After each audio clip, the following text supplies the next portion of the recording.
पहले लोग बसों में चढ़ते समय अपनी जेब और सामान को लेकर सावधान रहते थे, लेकिन अब उन्हें अपनी जान की भी फिक्र होने लगी है। ये जेब कतरे अब सिर्फ चोर नहीं रहे, बल्कि आदतन अपराधी बन चुके हैं, जो अपने रास्ते में आने वाले किसी भी व्यक्ति को नुकसान पहुंचाने से नहीं डरते। ये गिरोह बनाकर काम करते हैं। बसों में चढ़ते ही इनकी नजरें शिकार ढूंढने लगती हैं। भीड़ का फायदा उठाकर ये बड़ी सफाई से लोगों की जेबों पर हाथ साफ कर देते हैं, या फिर महिलाओं के पर्स से कीमती सामान निकाल लेते हैं। सबसे ज्यादा चिंता की बात यह है कि अगर कोई यात्री इन्हें चोरी करते हुए देख ले या पकड़ ले, तो ये माफी मांगने या भागने की बजाय सीना जोरी पर उतर आते हैं। ये पकड़े जाने पर यात्रियों को सरेआम धमकाते हैं और कई बार तो अपने पास रखे छोटे छोटे धारदार हथियारों जैसे ब्लेड या चाकू से हमला करने में भी नहीं हिचकिचाते। ऐसी कई घटनाएं सामने आ चुकी हैं, जहां किसी बहादुर यात्री ने जब चोर को पकड़ने की कोशिश की तो उसे गंभीर चोटों का सामना करना पड़ा। इसी डर की वजह से अब लोग इन अपराधियों का विरोध करने से भी कतराने लगे हैं।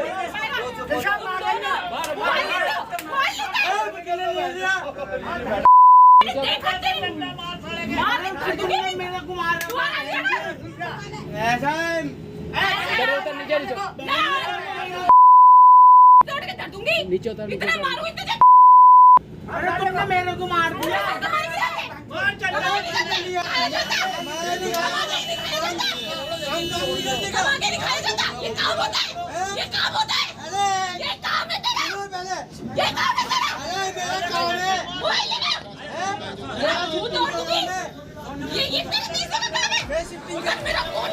हाल ही में सोशल मीडिया पर एक वीडियो सामने आया है जो इस समस्या की गंभीरता को साफ साफ दिखाता है। वीडियो डीटीसी की एक चलती हुई बस के अंदर का है। बस यात्रियों से खचाखच भरी हुई है। इसी भीड़ में एक जेब कतरा एक यात्री की जेब काटने की फिराक में था, लेकिन तभी पास खड़ी एक लड़की की नजर उस पर पड़ गई। इससे पहले कि वो लड़की कुछ कहती, उस चोर ने लड़की के पर्स पर भी हाथ साफ करने की कोशिश की, लेकिन लड़की को उसकी हरकत का अंदाजा हो गया और उसका सब्र का बांध टूट गया। फिर जो हुआ, उसने बस में मौजूद सभी लोगों को हैरान कर दिया। उस लड़की ने बिना डरे उस जेब कतरे को पकड़ लिया और उस पर थप्पड़ों की बरसात कर दी। लड़की का गुस्सा सिर्फ अपनी चोरी की कोशिश पर नहीं था, बल्कि यह उन लाखों दिल्ली वालों का गुस्सा था जो हर दिन इस मुसीबत का सामना करते हैं। वह चीख चीख कर उस चोर से कह रही थी, तुम लोगों से कमा कर नहीं खाया जाता क्या? क्यों दूसरों की मेहनत की कमाई पर नजर रखते हो? उस लड़की की आवाज में एक बेबसी और गुस्सा साफ झलक रहा था। वह अकेले ही उस अपराधी को सबक सिखा रही थी, जबकि बस में मौजूद बाकी लोग चुपचाप खड़े यह सब देख रहे थे। यह वीडियो हमें एक और कड़वी सच्चाई दिखाता है। जब वह लड़की उस चोर को पीट रही थी तो ज्यादातर यात्री मूक दर्शक बने रहे। कोई भी उसकी मदद के लिए आगे नहीं आया। ऐसा क्यों होता है? क्या दिल्ली के लोग असंवेदनशील हो गए हैं? जवाब है नहीं। इसके पीछे एक गहरा डर छिपा है। लोगों को पता है कि ये जेब कतरे अकेले नहीं होते और अक्सर हथियार बंद होते हैं। कोई भी अपनी जान को जोखिम में नहीं डालना चाहता। उन्हें डर लगता है कि अगर उन्होंने विरोध किया तो कहीं ये अपराधी उन पर हमला न कर दे। यही वजह है कि लोग चाहकर भी कुछ नहीं कर पाते और चुप रहना ही बेहतर समझते हैं। इन जेब कतरों के हौसले इतने बुलंद कैसे हो गए हैं? इसका जवाब हमारे सिस्टम की खामियों में छिपा है। ये अपराधी पकड़े जाने के बाद भी आसानी से छूट जाते हैं और फिर से अपने काम पर लग जाते हैं। कानून का डर इनके मन से पूरी तरह खत्म हो चुका है। पकड़े जाने पर ये धौंस दिखाते हैं मानो चोरी करना उनका अधिकार हो। वे जानते हैं कि थोड़ी देर बाद उन्हें छोड़ दिया जाएगा और उन पर कोई सख्त कार्रवाई नहीं होगी। यह स्थिति अब सिर्फ कानून और व्यवस्था का सवाल नहीं है, बल्कि यह आम नागरिक की सुरक्षा से जुड़ा एक गंभीर मुद्दा बन चुका है। अब सवाल सरकार से है, दिल्ली पुलिस से है और पूरे सिस्टम से है। आखिर इन अपराधियों पर लगाम कब कसी जाएगी? डीटीसी बसों में सुरक्षा के इंतजाम क्यों नहीं बढ़ाए जा रहे हैं? बसों में सिविल ड्रेस में पुलिस कर्मियों की तैनाती क्यों नहीं की जाती ताकि ऐसे अपराधियों को रंगे हाथ पकड़ा जा सके? क्या सीसीटीवी कैमरों से निगरानी नहीं रखी जा सकती? ये कुछ ऐसे सवाल हैं जिनका जवाब हर वो दिल्ली वाला चाहता है जो हर दिन अपनी जान हथेली पर रखकर डीटीसी बस में सफर करता है। जब तक इन सवालों का जवाब नहीं मिलता और कोई ठोस कदम नहीं उठाया जाता तब तक दिल्ली की यह जीवन रेखा एक खतरनाक जाल बनी रहेगी, जहाँ सफर करने वाला हर यात्री खुद को असुरक्षित महसूस करता रहेगा। यह समय है कि प्रशासन इस समस्या को गंभीरता से ले और दिल्ली वालों को एक सुरक्षित और भय मुक्त यात्रा का अधिकार दे।